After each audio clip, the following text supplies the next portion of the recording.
Why do we suddenly become uncomfortable when strangers are watching us? Why do some people panic before speaking in public? Why do others force themselves into social situations, even when they actually prefer being alone?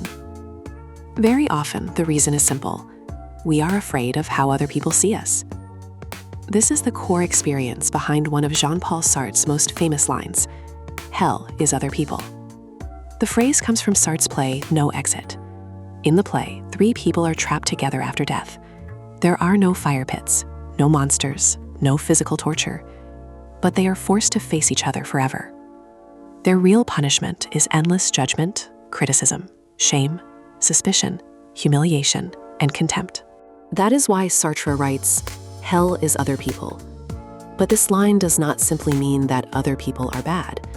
The meaning is much deeper. In Sartre's existentialist philosophy, human beings are free. We are not born with a fixed essence. We create ourselves through our choices.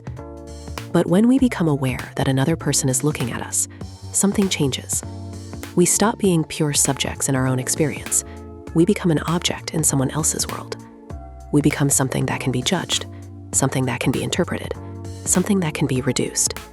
And the moment we feel that gaze, we are no longer completely ourselves. Imagine sitting alone on an almost empty bus. You think no one is there, so you talk to yourself. You make weird faces. Maybe you even make a few embarrassing gestures. Then suddenly, you look up. Someone has been watching you the entire time.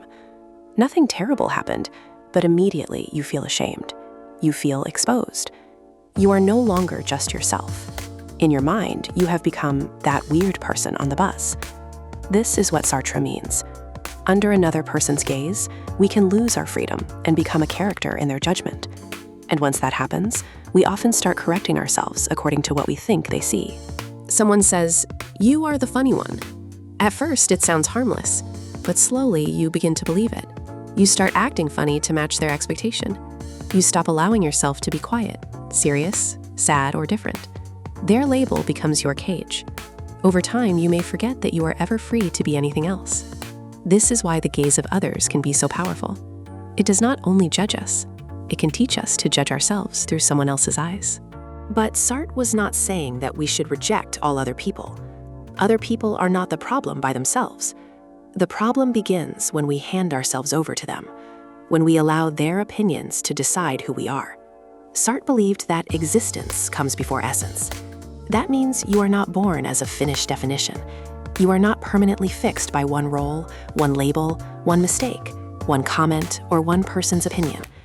But when you depend too much on other people's judgments, you give away your power to define yourself.